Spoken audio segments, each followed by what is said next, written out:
something happened this year where I learned about this, the word DILF. And that was a real revelation for me. Yes. But that's another reason not to go online. Especially when the show first came out, I was super excited, and then seeing what people were writing, it was like, oh, they don't like him, but it's like, it's rightly so, it makes sense. He cheated on her, and like I said before, everybody loves Midge. Almost always feel really great at the end of a day on Mrs. Maisel. I always sort of feel like I've earned like a pizza or something. That's a good thing I don't shoot every day on it. Meanwhile, I go home and I'm like, why did I say the line like this? I'm such a bad actor. No, you're just a bad man. Hello, everyone. I'm Rudrani, and welcome to Speak Easy. My guests today are very talented. Also, they make the marvelous Mrs. Mabel's lives so much more interesting. I'm talking about Michael, Zegen, and Luke Kirby. Thank you for joining in, and welcome to Zoom TV India. Thank you for having us. The first question is for Michael. This season, actually for the past few seasons, you see so many aspects of his personality. But how have you observed Joel from season 1 to now? And did you ever judge or debate his actions when you personally saw you were observing it? What did you think of it? I'm constantly observing his actions and thinking, in my own brain, like, what, whether it's right or wrong or whatever, but, I'm not too judgy. He's a human being. He makes mistakes. He's flawed like any other human being. And it's really been an interesting evolution for him, especially in terms of where he started out. In the first episode, he cheats on his wife and leaves her. And it was a little tough because, a little tough for me, just because, especially in the first episode, Midge is so beloved. I mean, everybody just falls in love with her immediately, and I'm just this jerk, who cheats on her. And but the beauty thing is that Amy and Dan, our creators, our writers, they had a whole story for him. It wasn't just this one note villain, this antagonist. They had a whole, seasons long progression for him. And I love watching him evolve and grow up, in a sense, because they really, these two kids got married young. They had kids young. They never really knew what they wanted to do in their lives. And they were kind of just trapped. Joel especially just felt so trapped. And I guess the good thing that came out of it was that, Midge was able to find her voice and find this new profession that she's really good at. So in a way, it kind of all worked out for the best. But yeah, we're still, I'm still figuring it out. I'm still watching him grow and evolve, and I love every bit of it. I see him let go of little control, even with his ex-wife, and I think that's a beautiful thing to see. You see him evolve and accept his toxicity in a way. That's wonderful. He's definitely, yes, he was a little controlling, but as the seasons progress, you see him progress, and you see him as more of a progressive than maybe a lot of other men during that era. Yeah, and I keep forgetting it's the 1950s. I think the characters are so well written for that. Cool. Luke, it's so interesting, and I have to mention this. You were shooting Gossip Girl 2.0 and Marvelous Mrs. Maisel back to back. And for me, they couldn't have been more different. Of course, that's the fun of being an actor, I guess. Yeah. But I think of the two characters you played, I want to know, are you the kind of actor who's able to instantly detach from the character and the world that you're a part of to play another, and vice versa? And B, if you had to honestly say, and no one's going to judge you for it, what were you actually having more fun playing?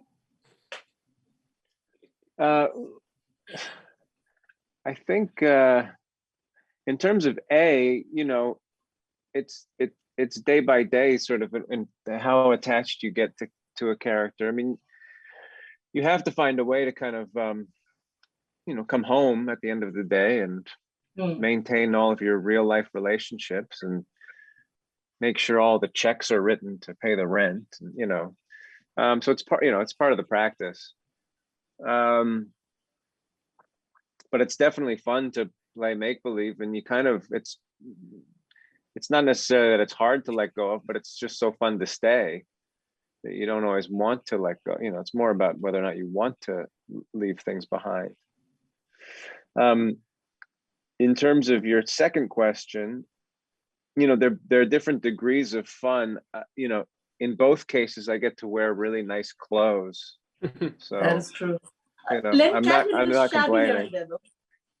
Lenny is a little bit, yes, but he's wearing that classic, that period stuff. It's really. But he's charming. He can wear anything. Lenny can just wear anything. That's right. Put him in a paper bag, he'll be fine. Yeah, he's good. Stay tuned. Maybe he will. I mean, you never know how he ends up next in the police station, right? He may be in a paper bag. Yes. Fingers crossed. Fingers crossed. I mean, oh my God, that just reminds me of what you're going to give a lot of people in the internet hope. As for someone who's not in the internet that much, Luke, I'm sure you're aware that you had different degrees of adulations coming for both your characters in equal measures, but very different kind of adulations. Sure. Are you tempted to actually check out what both your characters, what they're talking about, and the kind of love you're getting from all kinds of fans? Well, I'm barely on the internet, but yeah. I have Google and Bing too. Something happened this year where I learned about this, the word DILF. And that was a real revelation for me. Yes. But that's another reason not to go online. But that's great. I mean, I don't know, must be fun. Must be fun in there. I should really endeavor to get more invested in it. I'll start making memes of your characters. Yeah, you're gonna lose me to 4chan. 4chan. Oh God. What about you, Michael? You said you're not that active, but thankfully you have an Instagram account. I do, yeah, but only because someone was impersonating me, so I had to join that. I had to join Twitter. It's not my preference. But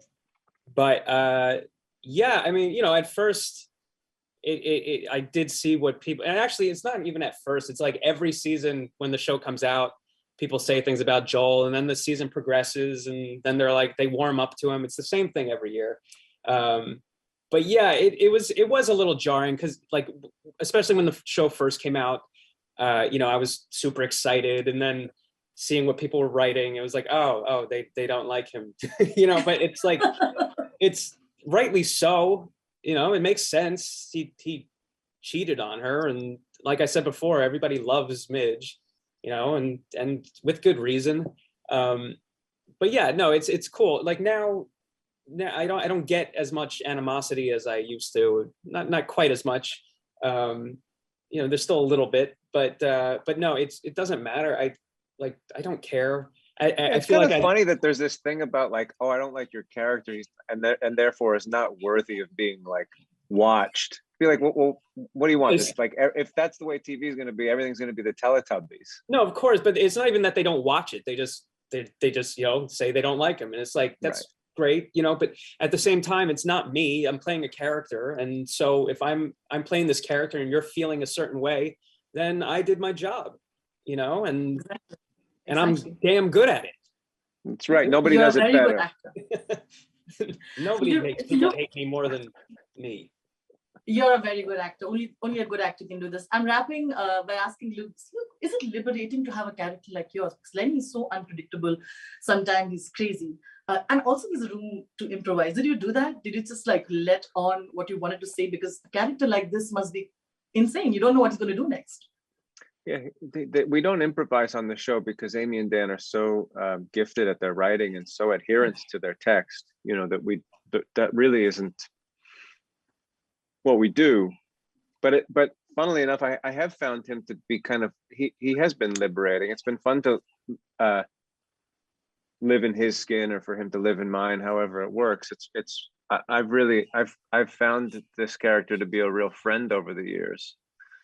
So I'm always excited, I'm always excited to come to work and explore it. I almost always feel really great at the end of a day on Mrs. Maisel. I always sort of feel like I've earned like a pizza or something. That's a good thing I don't shoot every day on it. Meanwhile, I go home and I'm like, why did I say the line like this? I'm such a bad actor. No, you're just a bad man. Right. Well, both. You both are great actors and doing a great job. Thank you for entertaining us with Thank you so much.